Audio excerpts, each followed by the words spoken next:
a song for you.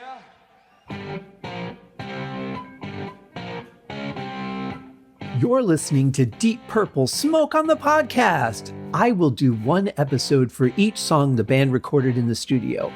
However, this is a fan podcast and not band endorsed.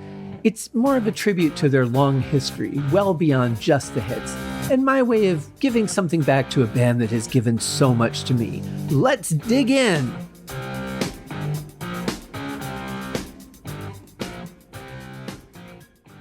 Hello and welcome to another episode of Deep Purple Smoke on the Podcast. I am your host, Scott Haskin, and you know, something occurred to me this morning. I really am bad at promotion when it comes to myself more than anything else. Obviously, I share the shows that I release on social media, and I do that every episode that comes out, which is 5 episodes a week or more. Sometimes the Haskin Cast podcast has bonus episodes that come out if I'm doing a review for Cherry Red Records. I put those out starting on release day. There's usually, 2 or more because it's usually a series or a box set.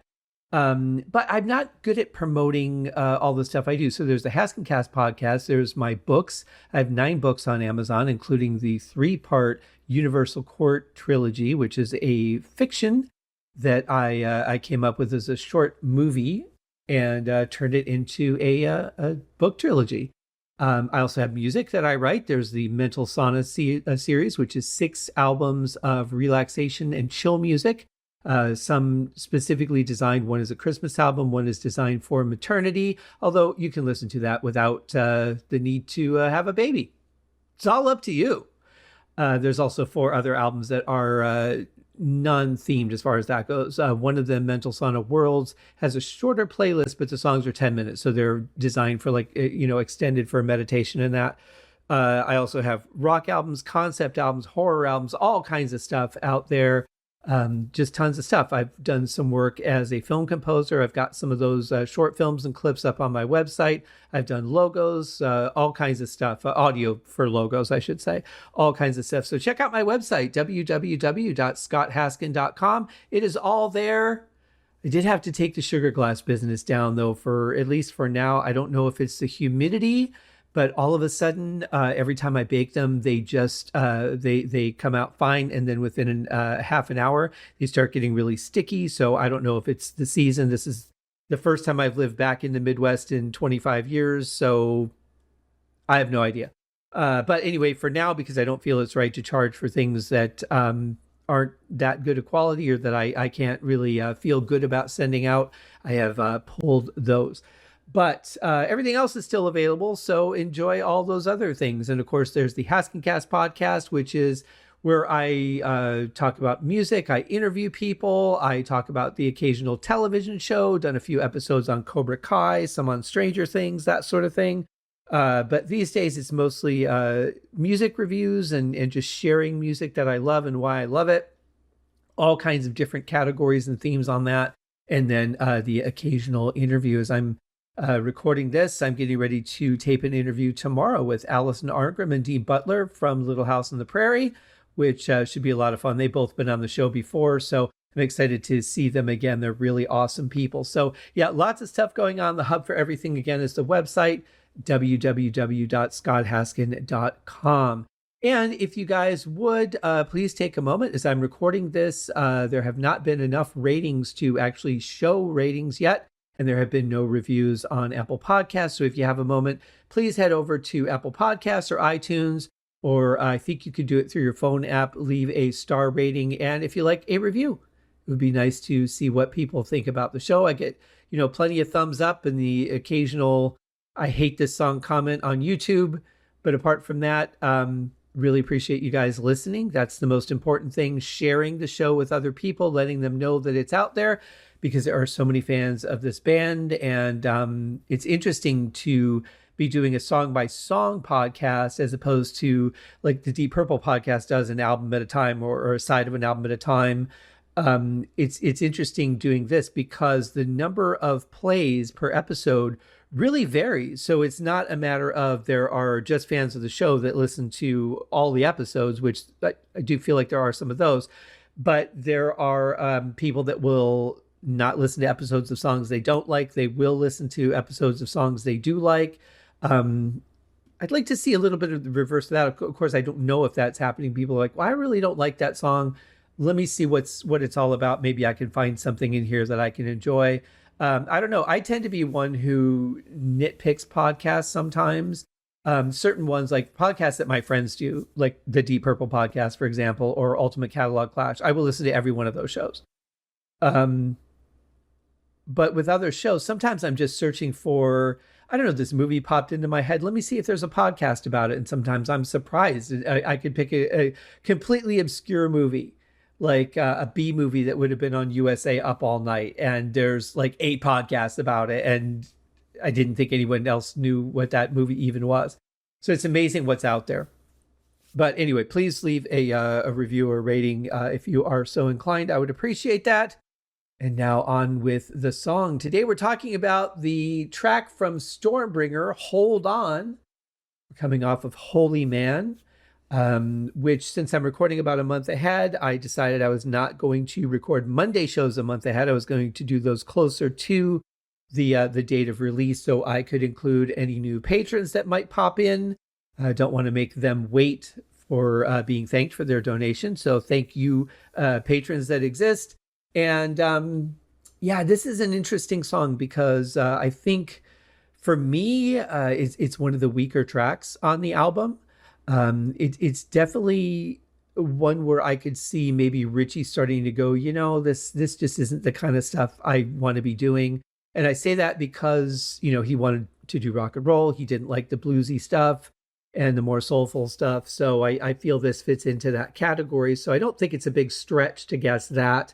But let's see if I can find something or some things in the song that I've not paid attention to or not noticed, as I've never really dug that deep into it. I've just kind of listened to it as a casual listener and not been a fan. So let's get into it and see what happens. Here it is by Deep Purple, Hold On.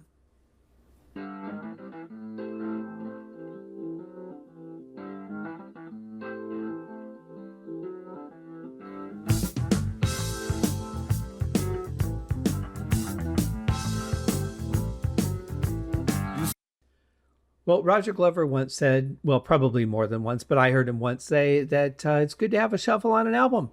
And this is a shuffle. We're getting that. Definitely more funky. I like the sound of the keyboard and I like what it's playing.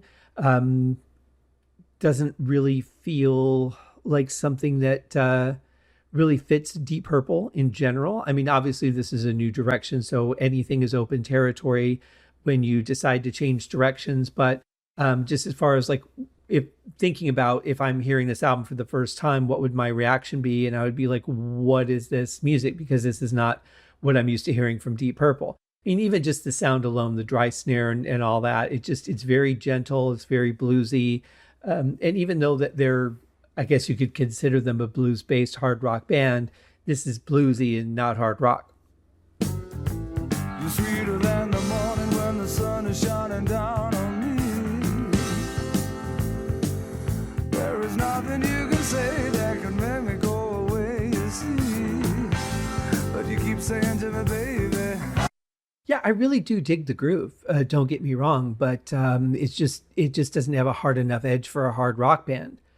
And again, that's fine if you're changing direction, which they did here. This is really the only album that we get for a while that I could say this about, but it's just very dry and really padded studio sounding. And I think that's a shame considering how hard this band has worked in the past to make sure that they don't get that sound. And coming off of Burn, again, like I've said before, huge sounding album, and this is just bone dry.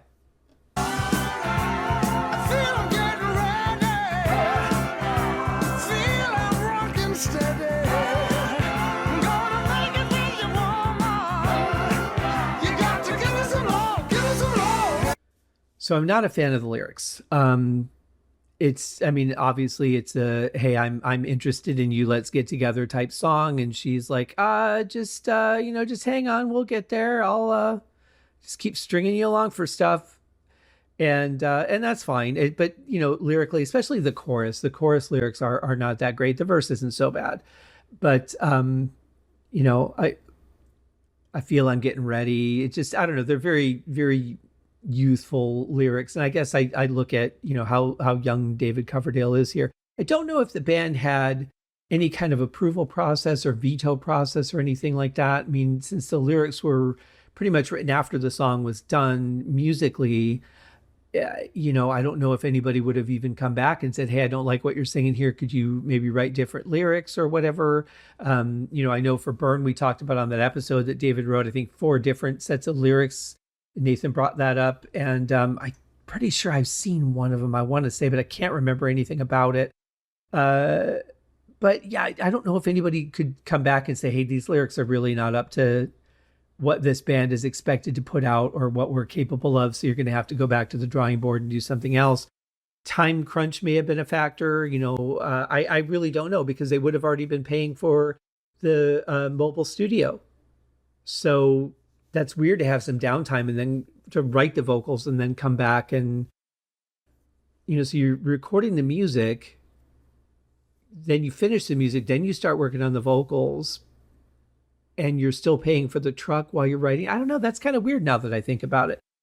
But in any case, I don't know if anyone had the power to say, not up to snuff, you got to do better, or if it was a time crunch thing or what. But these lyrics feel very, very childish to me.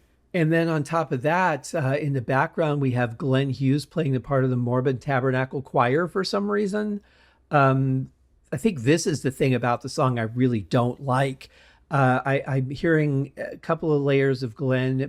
Maybe there's a little bit of David Coverdale in there too. I want to say I'm hearing a little bit of that in there as well, but it's definitely more the high range, Glenn Hughes style sound. I just don't like it. I don't think it fits the song. It feels very much like a gospel song and not a Deep Purple song.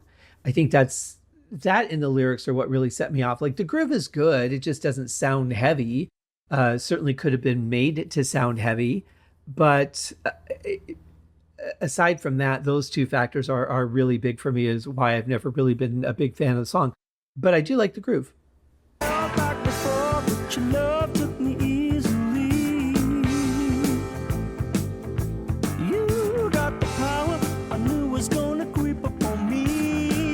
I had to make a conscious effort during this verse to figure out what Richie was doing, because I was thinking about it, and I couldn't notice what he was doing on the first verse. But here he's just doing some simple picking, following along with the shuffle, really dry, muted notes. Doing a good job keeping up the rhythm, though, but no Richie flourishes, no sustained notes, no emotional bursts or anything like that. Just dry picking.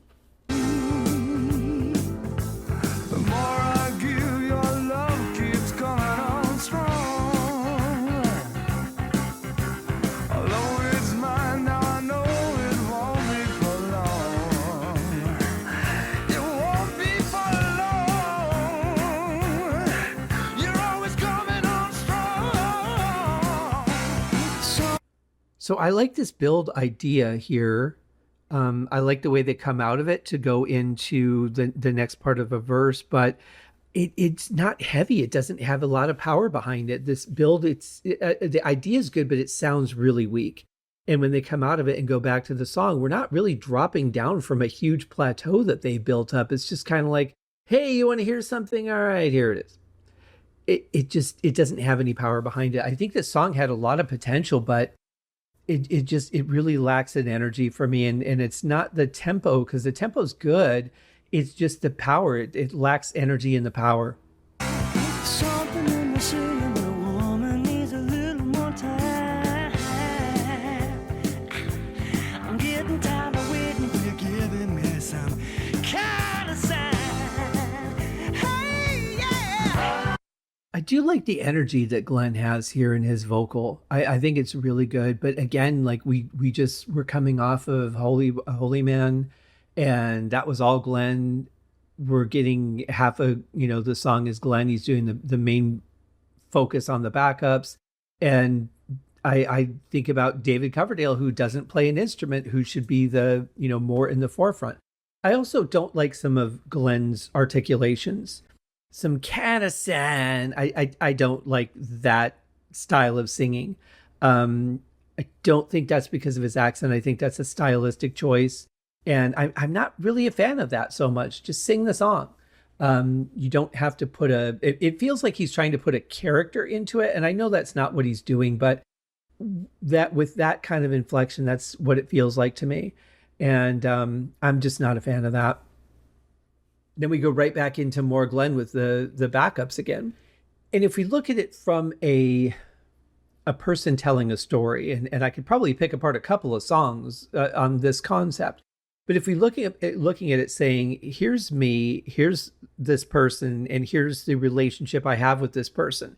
I'm getting A, I want B, I'm frustrated, and that's the story we're going with for the song. Fine. To have someone else come in and start telling part of this person's story really doesn't make a lot of sense. That's like me telling you, hey, I was alone in this cave and you guys won't believe what I saw. Let me tell you about it. And, my buddy kind of pushing me out of the way and going, he saw these pictures on the wall. There was this dripping sound. The stalactites were 40 feet long. Who could do that if I'm alone in this cave, right? Obviously they're not part of that story. So I kind of feel in part, and maybe that's what bothers me more than anything else. Now that I'm just really realizing this now, I've never thought about this before until right this moment. But maybe that's what bothers me most about the way that they do their interactions is if I'm telling a personal story, somebody can't really chime in and tell you the rest of the story I'm telling you because it's my story. If I'm telling you about a book I read or a movie I saw and somebody says, oh yeah, I saw that too. And they start talking about what they like. Okay, because we've got a shared experience. But here it's me, it's this person I'm focusing on. It's not so direct as I want to get in your pants, but basically, it's I want more of you than you're willing to give. You're kind of, you're saying, yeah, I'll give it to you, but not right now. You're holding back. You're pushing me away, but telling me to keep coming towards you at the same time. I like that concept. But this two-person storytelling thing, it just doesn't make sense.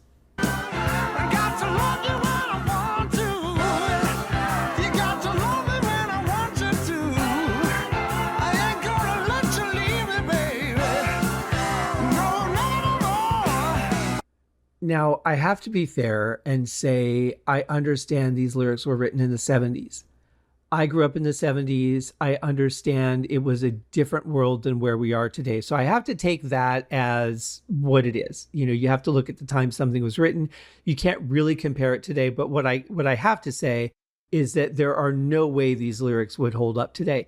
If they're going back and bashing a 40-plus-year-old Christmas song because it has a, dominant undertone to it.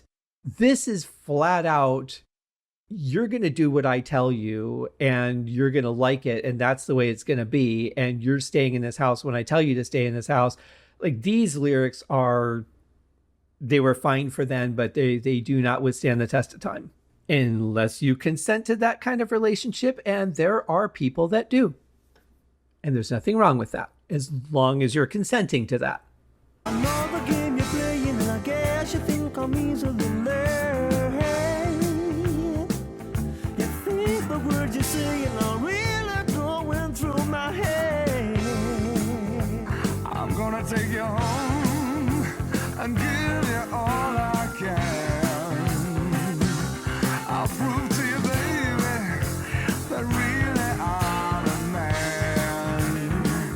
Really I'm a man. Yes, because the measure of a man is how good you are in bed. Not how you treat the person, because that is clearly not important in this relationship. But I'm curious, now that I've brought up the idea about this, two people telling one person's story, do Glenn's vocals feel a little bit weird to you guys now? Certainly now that I've made that distinction, they feel a lot different to me. I like them even less. I do you like musically what's going on? Again, I mean, it just sounds light, but what they're playing is fine. Ian Pace is opening up that hi-hat a little bit and kind of, trying to drive the song a little bit more, and that will do it. That does have an impact for sure, but not enough to really push the song. If this were a harder rock song, I might really dig it more, except for all the other things I mentioned.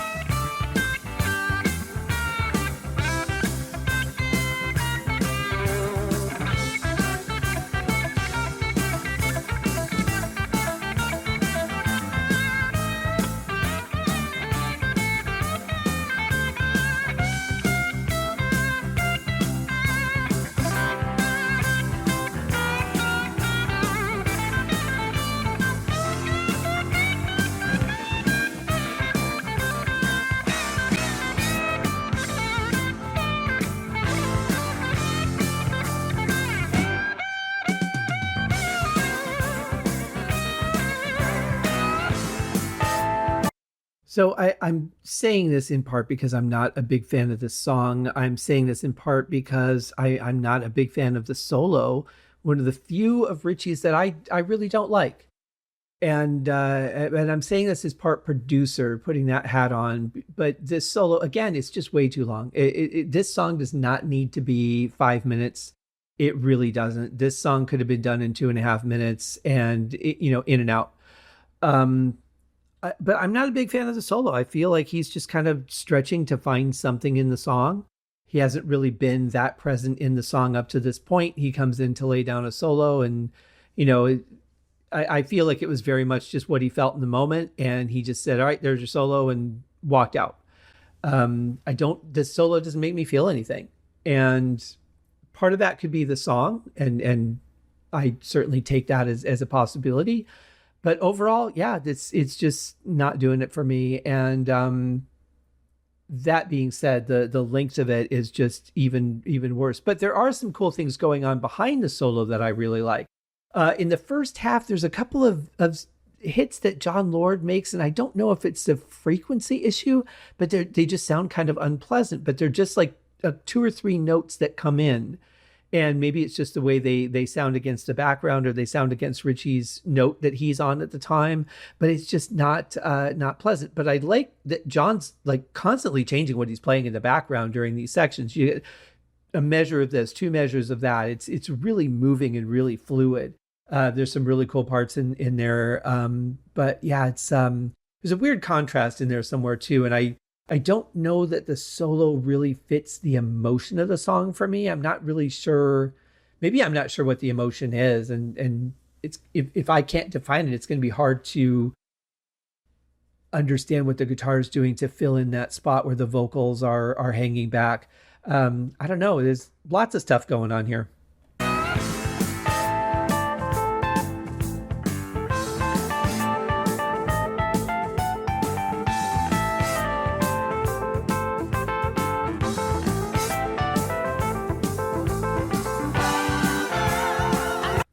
Okay, in all fairness, why are the solos broken up so vastly different? Ritchie's is very long, Jon's in and out.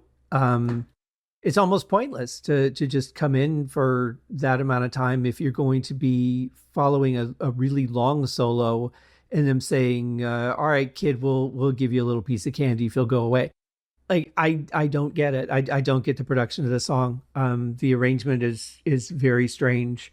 It's imbalanced. You've got all this time on guitar and then this little time on organ. If you're going to take this much of the song to solo, could have been arranged in a way that we could have had an equal share for Ritchie and Jon, and still had that build and variety in Ritchie's spot. That's the other thing too. Like, Ritchie gets all these different backgrounds and stuff to play against. Jon, cut and dry, very simple, behind him for the keyboard. Whereas, under Ritchie, they're switching what they're playing all over the place. It's really weird.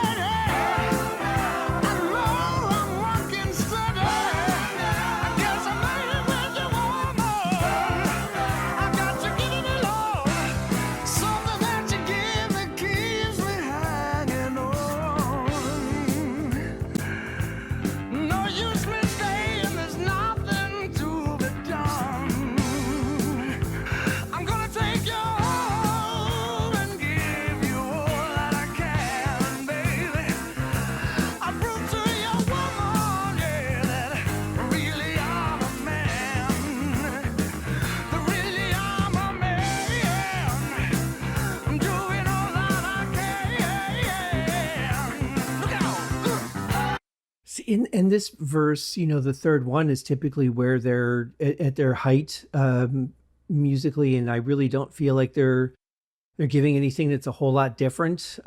Just John being very repetitive on the short lick on the keyboard, and normally the third verse I feel like it would be bigger, and there's not putting a lot into it. I only wanna take you higher.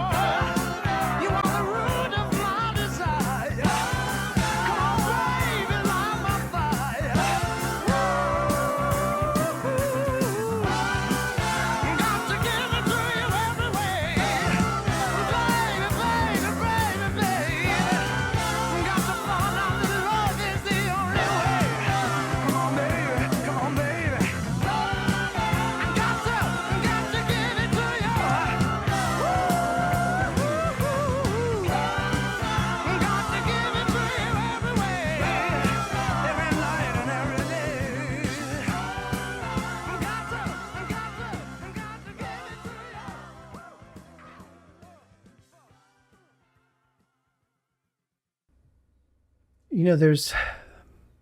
There's some songs when a singer just kind of goes off at the end, and I really like it. Say something like Child in Time, especially the live versions of that, where Ian just kind of goes into whatever is in his head on stage. Eyes of Fire by Rainbow is another one that I think is great. I feel like that's Joe Lynn Turner very much in the moment and just kind of letting loose with whatever is just, in his head at the moment. This is just almost a full minute of I gotta prove I'm a man, and I don't know. If I were 14 or 13, I'd probably appreciate that more. As I've gotten older, I think it's just, it's kind of cliche and a little silly to think that's what being a man is all about. Yeah, but even as a kid, I was never a big fan of this song. I would typically skip it. If I was listening to the album, let's say I had the album on while I was cleaning my room, or, cleaning my bike, or putting oil on the chain, whatever. I probably wouldn't get up to take the song off. But if I was just sitting there listening to the album, I would definitely pick up the needle and move it, It's just, for me, it's one of my least favorite songs. And again, a band's going to have songs you don't like. And this is one of them for me. I think it had potential. I think if it would have had a heavier sound, I probably could have been more forgiving about the lyrics, but a heavier sound probably wouldn't have worked with that gospel choir backup. And so I think they would have done something different there, if, because what you're doing dictates, it inspires what you do next, right? So the foundation of the song being so simple and bluesy, now they're like, okay, there's a lot of space in here. We got to do something. Let's do a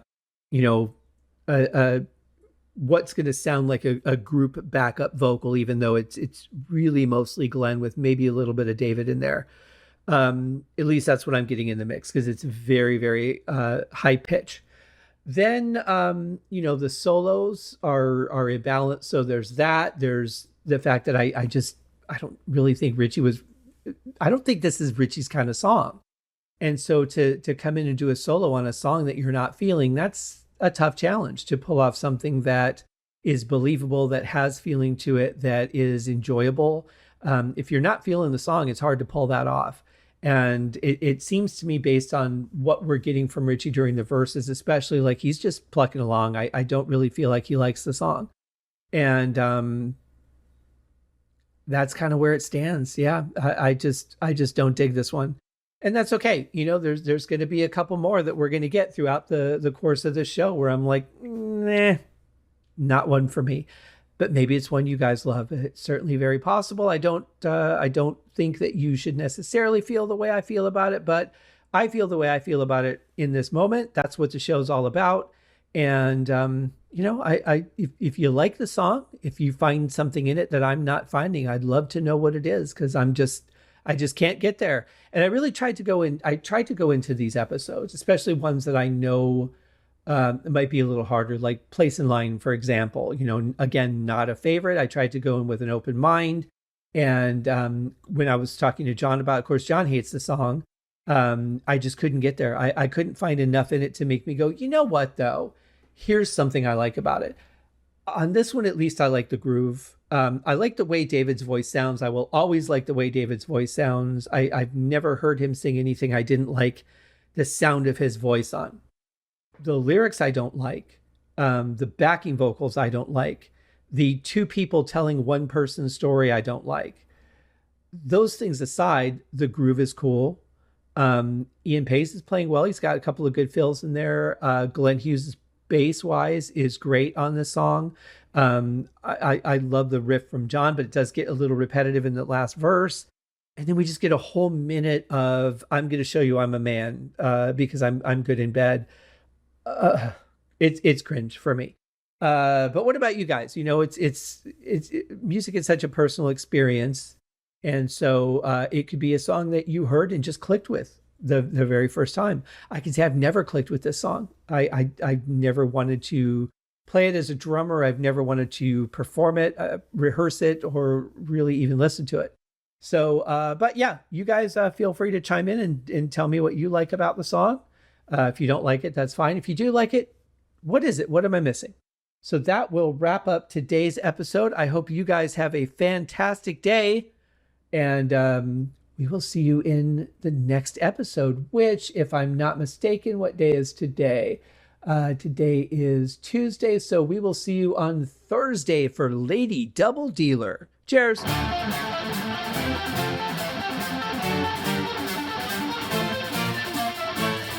Thanks for listening to Deep Purple Smoke on the Podcast, a tour of the entire Deep Purple studio recordings. Please remember to give the show a rating on Apple Podcasts or wherever you're listening. Leave a comment and tell your friends. I also have a Patreon set up if you'd like to support the show. You can also write to me at smokeonthepodcast@gmail.com. I hope you enjoyed the episode, and thanks for listening.